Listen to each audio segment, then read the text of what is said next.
Assalamualaikum warahmatullahi wabarakatuh. Perkenalkan, nama saya Putra Balkis, kelas 6C dengan NIM 2102476 dengan mata kuliah Manajemen Isu dan Krisis.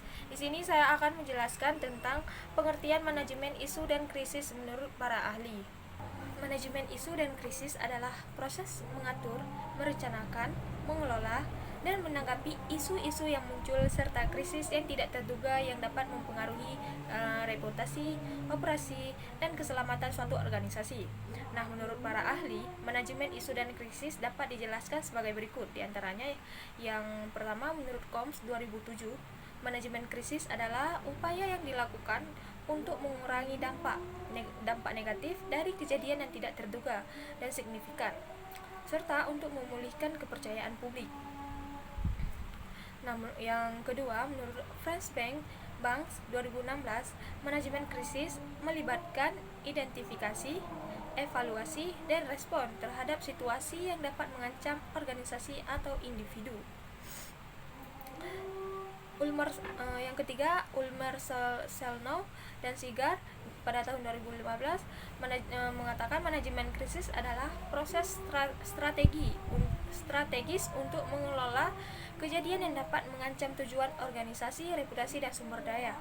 Yang keempat ada Pauchan dan Mitrov pada tahun 1992, manajemen krisis adalah proses pemecahan masalah organisasi yang komprehensif yang menangani kejadian mendadak yang membahayakan kelangsungan hidup dan keberhasilan organisasi. Nah, dengan demikian, manajemen isu dan krisis melibatkan pengelolaan proaktif dan responsif terhadap situasi-situasi yang dapat mengganggu atau membahayakan keselamatan, reputasi, dan kelangsungan hidup suatu organisasi. Nah, sementara itu, beberapa definisi manajemen isu menurut para ahli seperti dirangkumkan dari buku Manajemen Isu dan Krisis pada tahun 2016. Antara lain, yang pertama, manajemen isu meliputi identifikasi isu, analisis isu, menentukan prioritas, menyeleksi strategi program, mengimplementasikan program aksi, dan komunikasi dan mengevaluasi keefektifan. Menurut W. Howard Chance pada 1976 dalam Kutip 2000 halaman 17. Nah, yang kedua, manajemen isu adalah sebuah program yang digunakan oleh perusahaan untuk meningkatkan pengetahuan terhadap proses kebijakan publik dan meningkatkan keefektifan dan kebaruan dari keterlibatan manajemen isu.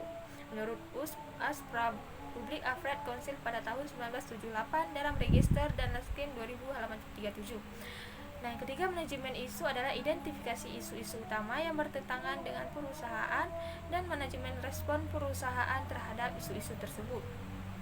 Proses ini meliputi identifikasi awal kontroversi potensial, perkembangan kebijakan perusahaan yang berhubungan dengan isu-isu tersebut, penciptaan program untuk menjalankan kebijakan, implementasi program-program tersebut, berkomunikasi dengan publik yang tepat mengenai kebijakan dan program, dan evaluasi dari hasil. Menurut Baskin dan Aronoff 1992 halaman 46. Yang keempat, manajemen isu adalah proses manajemen di mana tujuannya adalah membantu mempertahankan pasar, mengurangi risiko, menciptakan peluang, dan mengelola citra sebagai aset perusahaan untuk kemanfaatan perusahaan dan stakeholder utama.